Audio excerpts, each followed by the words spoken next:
Okay, so now what I'm going to do is take a different perspective than my friend Keelock, which is I have almost no data to share with you.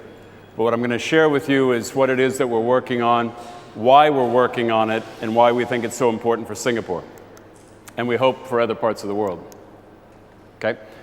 So what I'm going to do is start with the traditional beauty shot, which is we think Singapore is a great place, and we think Singapore is a place where amazing things have happened and need to continue to happen. Now, Keelock showed a slide that said there's a young population, and the answer is that's true in some markets in parts of Asia, and it's also not true in some parts of Asia. So for example, in Japan, 1 in 4 citizens are over the age of 65. There's 10 million people in Japan over the age of 80. So if you think about this, there's massive implications in terms of healthcare and transportation and how people move about their daily lives. Everybody is getting older, and so from the perspective that on a worldwide basis, generally there is an aging population. Generally, for the first time in human history, there will be more people over the age of 65 than below the age of 5 in the years ahead. So that's a big demographic shift, and it has a lot of implications that we're trying to work on. So this is something that's part of our Smart Nation initiative. And it's also relevant to every other government and every other corporation. Somehow along the way, there's an implication. Mobility and urban density.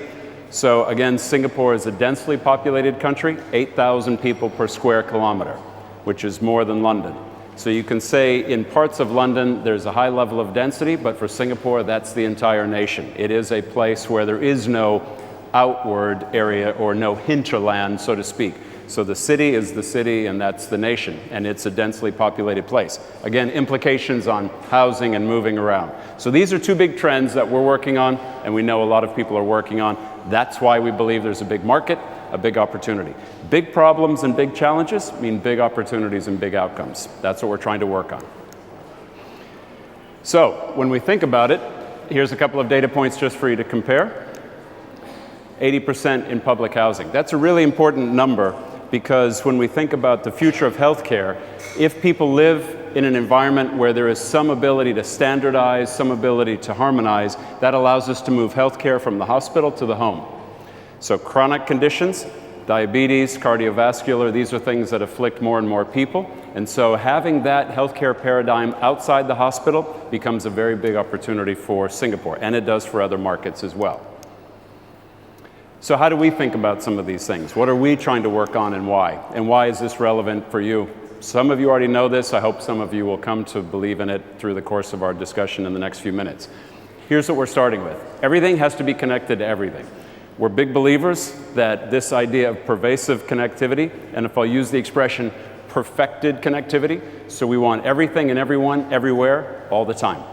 We want sensor connectivity. We want to have high-speed wireless. We already have 1 gigabit fiber to all of the island.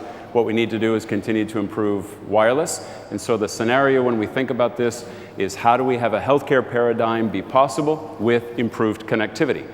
If you're discharged from the hospital and somebody needs to look after you, they need to know where you are and to be able to monitor you. That doesn't happen if you're in a train tunnel or in a lift shaft or a deep basement. We're trying to fix that. Okay, here's an example of the fact that we're experimenting in real life. So instead of just saying, wouldn't this be cool to do, we're trying to do it. And so in one of the areas in Singapore, we're experimenting with different use cases, and what we're trying to do is run a day in the life of. So for example, we would get in the train, we would go up to the top of a building, we'd go on a bus, we'd go into an office, et cetera, and we'd have connectivity throughout. It would always be moving from one type of connectivity to another. Wi-Fi in some areas, cellular in some areas, but you always have connectivity. That's our big goal. Here's what a future Singapore landscape could look like. So what we're looking at here, this is relatively new in terms of our sharing it publicly, but on the lowest level you have MRT, or underground system. You have autonomous or semi-autonomous delivery vehicles on that next level, which is we don't want delivery vans bumping into each other and jamming things up, so that takes place in a subterranean as much as possible. We have last mile movement. So you would take public transport to location X, and then through one of these little pods, 2-person, 4-person, 10-person pods, you would go to last mile, and then we would try to reclaim everything that's currently asphalt and move that into more green space. That's the idea. Now, I always have somebody say that's going to cost X trillion dollars, and the answer is that's part of what we're working on around innovation. How do we think of this in a way that is doable? What sort of innovations would we need in materials and in construction methods and in autonomous vehicles and logistics and so on and so on? This is where we're trying to engage the community to be a part of tackling these really difficult problems. But we know what we'd like to do. That's the point. Now, we want the regulatory environment to be conducive, and so as much as Singapore has a reputation for safety and security, we also want to develop more of a reputation around innovation.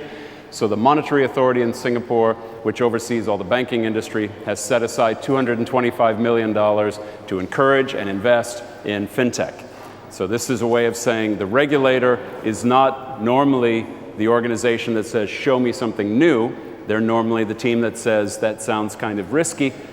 Singapore is saying, in order to be a smart nation, we need to be a smart financial center, and they want to put money in, the regulator wants to put money into helping make that possible. Cryptocurrency, things around authentication, things around security. Keelok mentioned payments. All of these things, Singapore aspires to be more and more of a leader. Here's the ecosystem that we represent. So this is something, in fact, we're partnering with London. There's an MIT entrepreneurship program, 2-year program. There's Team Singapore, Team London is also in. There's a lot of different teams from different countries, Korea and elsewhere. This is the constituent part of what makes an ecosystem. Somebody has to invest, universities have to help educate, there's startups, there's corporates. So this is how we're trying to bring the parts together to work to a common goal. Here's a couple of examples of some of the innovation labs that are currently underway or expanding in Singapore. So I share this with you because corporates that want to be a part of something are a really important ingredient. So Rolls-Royce building the A380 engines in Singapore by definition is working on innovation because of analytics. They're trying to improve the analytics from the engines. That drives a whole ecosystem around analytics and algorithms and maths, and so that becomes a great anchor tenant for us. You've got Philips, you've got Rakuten, one of the big Japanese retailers that's also an aggressive investor. Unilever, of course, trying to do some things around consumer goods and elsewhere. So we've got a nice mix here. That's part of what we're trying to do a better job aligning with other national priorities. So our biggest challenge is not tech, right? We can invent, we can create, we can use, so it's not tech. It's really basically just about the mindset. So we say is, if you are willing to get into an autonomous vehicle, great. If you are willing to think about personalized medicine, great.